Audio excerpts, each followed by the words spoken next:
Hi, and welcome to the final part of the experimental simulation project for Management 4300, Strategic Management. I'm Jeffrey Boydstun, and I'm going to be talking about a particular merger today. But before we get into the meat of the presentation, I just want to introduce you to my audience. I've assembled a great group of young professionals here today. We're going to start out with my friend Sean, who is a math major, and he's going to be a math teacher. Next to him is Tori, who is a firefighter and EMT. On the other couch are Joanna and Ben, who are both business majors here at Northwestern State University. And behind the camera is my dear friend Janelle, as well as our cat, Dax, who is quite qualified to be a judge of the speech, but unfortunately doesn't have opposable thumbs, so he's not going to be able to fill out one of the evaluations. So I don't think he technically counts for part of my audience. But with that said, I'm going to go ahead and get into the content of the presentation that I've got for all of y'all today. We're going to talk about mac and cheese with ketchup. Heinz's acquisition, Heinz's acquisition of Kraft Foods. That's something that's been happening over just the past couple of months that this deal has been completed. And throughout the course of this presentation, we're going to start out with a look at the general environment and why exactly this merger is taking place now, what brought people to believe that it was a good idea. We're going to look at the specifics of the deal, the actual numbers, and after that, we're going to talk about how it's been proceeding so far. We're going to finish up with some insight by business analysts as to what they have to say about the situation and whether or not it seems to be a good idea. So we can go ahead and get started talking about the general environment. So why now exactly? Why is this company engaging in this merger right now? Well, the thing about both of these companies is they're both well-established brands. They've been around for decades. All of the people in this room grew up on them. Our parents ate Kraft mac and cheese and put Heinz ketchup on their French fries, and so did their parents and their grandparents. So both these companies have been around for a long time. They're part of the American image. But they're both extremely heavily processed foods. And the problem with that is, as we've moved into the 21st century, the American people have kind of developed a bit of a different focus. They have engaged in more farm-to-table kinds of eating. They're moving back to a more natural source of foods, moving away from the convenience of pre-processed packaged brands and into whole organic foods that haven't been subject to as much processing. And this is an issue for both companies because they both rely heavily on artificial color, artificial flavor, preservatives and salts and things like that. They're representatives of the old style of eating. And so they saw an opportunity. Since they've been losing their market share to these organic products, they decided that they were going to combine, join forces, trim some of the dead weight and cut the fat away from their organizations and engineer a leaner, meaner Kraft Heinz that's more capable of meeting the challenges of the 21st century. This whole deal was organized by Berkshire Hathaway and its president, Warren Buffett, as well as the investment group 3G Capital. That's a Brazilian investment company that has in recent years put a lot of money and a lot of action into American food brands.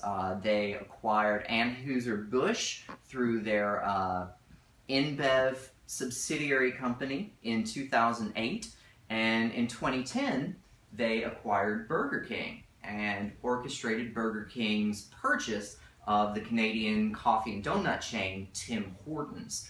So these particular partners, Berkshire Hathaway and 3G Capital, have a great deal of experience in this industry. They've got a lot of experience in turning around these old kind of moribund companies and making them more efficient and more profitable. Now, to talk about the specifics of the deal, the exact numbers haven't been released to the public because it is still a private deal, but analysts have estimated that the worth of the deal was about 40 to 49 billion dollars invested by Berkshire Hathaway and 3G Capital into Kraft Foods. And this merger also resulted in a one-time dividend payout to shareholders of Kraft. It was $16.50 per share.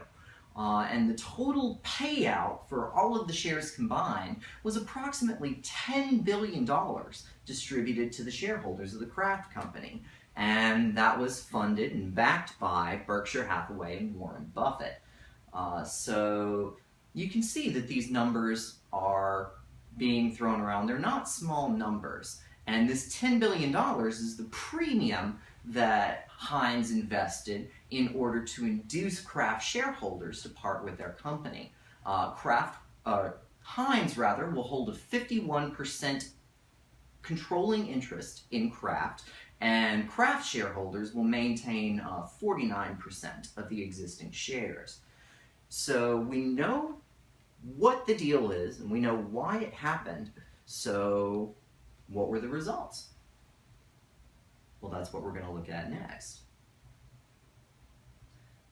What happens now? These companies, as I've said, have had success before. They acquired the brewing companies Budweiser through Anheuser-Busch. They acquired Burger King. They acquired Tim Hortons. And all of those companies have experienced upward trending profit margins and greater increases in efficiency as these investors have changed the structure of the company and trimmed out the dead weight.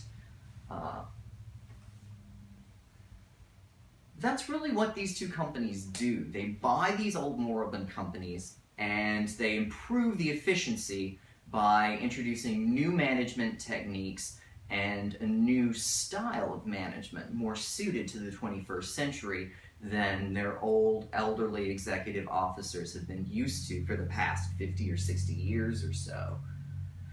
However, some investors remain skeptical that processed food markets can be successful at all. As I've said, America's kind of trending towards this whole farm-to-table market idea, and so a lot of investors are skeptical that brands like Kraft and like Heinz, with their old-fashioned 1950s process styles, can even maintain a toehold. And that's something that really can only be answered by time. Will Kraft and Heinz be able to maintain their market share and continue to sell their products in the face of these greener, more sweeping trends? Well, let's look at what the analysts have to say. That's our next slide.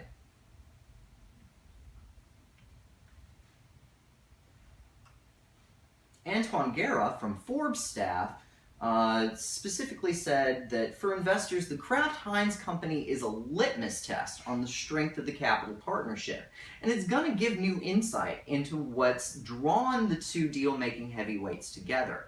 Because really, 3G has kind of come out of nowhere. They're a Brazilian-based company, and their first major move in America was to acquire the brewing company Anheuser-Busch, owners of the Budweiser brands, as well as Busch Light, and a lot of these more low-end domestic beers.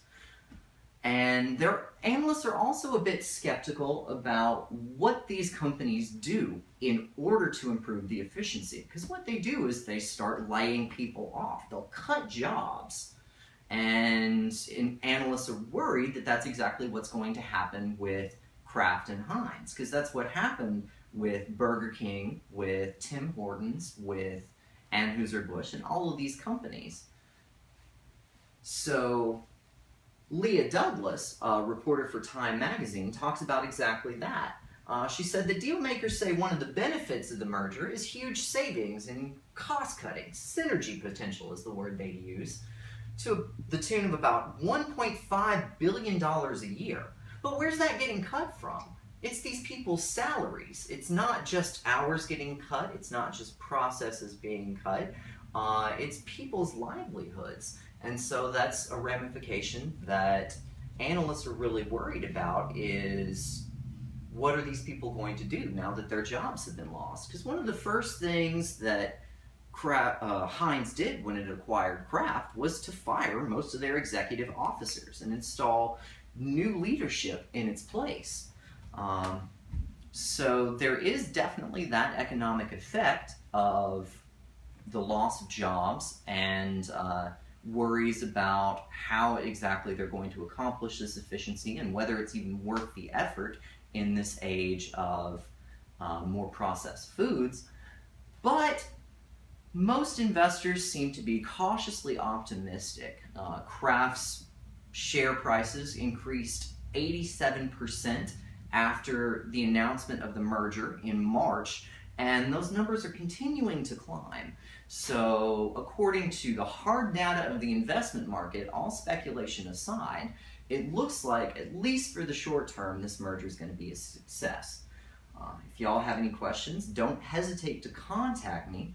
My phone number and email address are coming up on the screen right now. It's jboydstun574542@nsula.edu or 318-664-3913. Thank y'all so much for coming out here today. I really appreciate y'all giving your time to pay attention to this little presentation, and I want to go ahead and extend my appreciation to Dr. Hardy as well. You've put together a great class, and since this is the final, this is the only opportunity I'll have to say thank you. So thank you so much for helping me learn about strategic management. All right, thank you very much. Yeah. Y'all can, I can't clap.